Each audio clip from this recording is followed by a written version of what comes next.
Selamat pagi, ini video 507 ya. Perkembangan terakhir itu ada pengamat yang menilai bahwa ujian dari Purboyo adalah pada waktu tahun 2025, 2026, 2027. Itu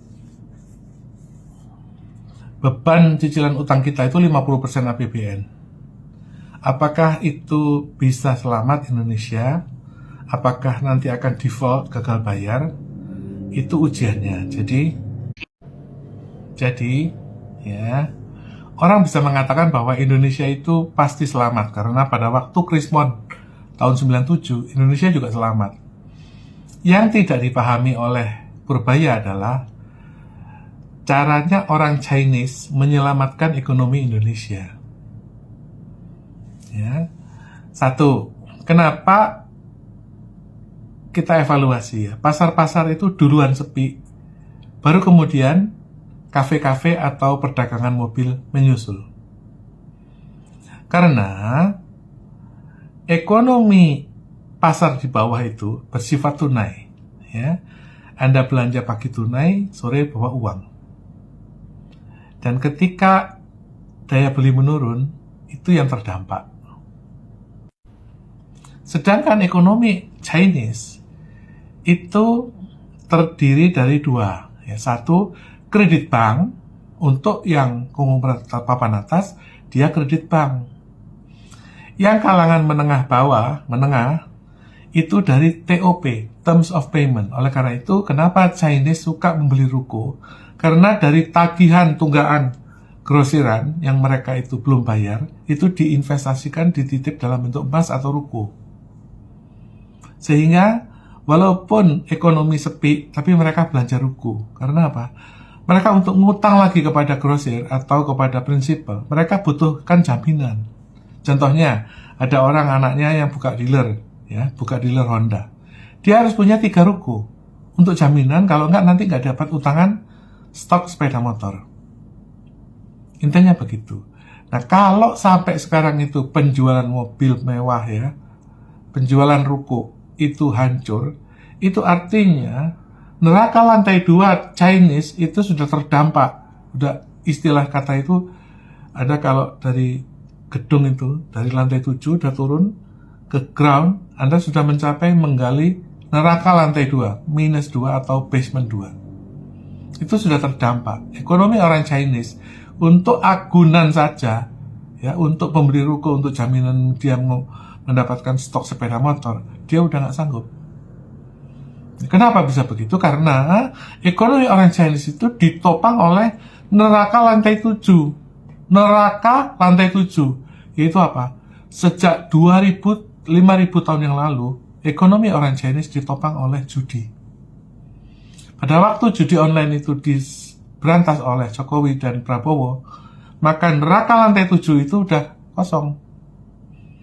Kalau ibarat kata gedung itu lantai 7 neraka, di basement lantai 7 itu nggak nyala, gensetnya nggak nyala, orang Chinese itu kekeringan. Itu adalah neraka lantai 7. Nah, kenapa ini bisa terjadi? Ya, sifatnya ekonomi Indonesia itu dari dulu, ya, kenapa nggak bisa berkembang? Kenapa yang hidup itu yang selamat cuma ikan koi, ya, atau Chinese, ya? Itu karena ibarat rumah tangga, Anda itu kan, misalnya Anda udah menikah ya, Anda punya rumah atau Anda kontrak? Ya. Nah, 80% penduduk Indonesia itu kontrak. Itulah yang disebut negara kita itu negara kontrak. Artinya negara kontrak itu apa? Ya kita jual beli, ya kan? Apalagi kalau jual batu bara, itu yang mendapatkan itu cuma Haji Isam. Sehingga ya rakyat ini yang nggak kebagian, batu bara apa? Nah, karena jual belinya nggak kebagian, ya mereka juga nggak makan. Nah, seharusnya bagaimana mungkin kalau negara lain kok walaupun negaranya nggak kerja dapat duit dari security funds, ya, social security funding atau bansos. Itu kalau Anda punya tanah, katakan gini deh ya, Anda baru menikah ya, Anda dikasih tanah ya kan, dari tanah itu Anda buka restoran, Anda buka warung, Anda buka The Crepes, Anda buka es krim ya, Momoyo dan sebagainya. Anda bisa mengupayakan dari tanah itu. Itu kalau Anda diberikan tanah. Tapi kalau tanah itu nyewa, ya bagaimana mungkin Anda mau menyewakan lagi? Tanah sewaan itu udah bayar mahal. Jadi sehingga orang Indonesia ini mendapatkan duit dari mana? Dari utang. Utangnya dari mana? SBN. Yang beli siapa? Yang beli konglomerat.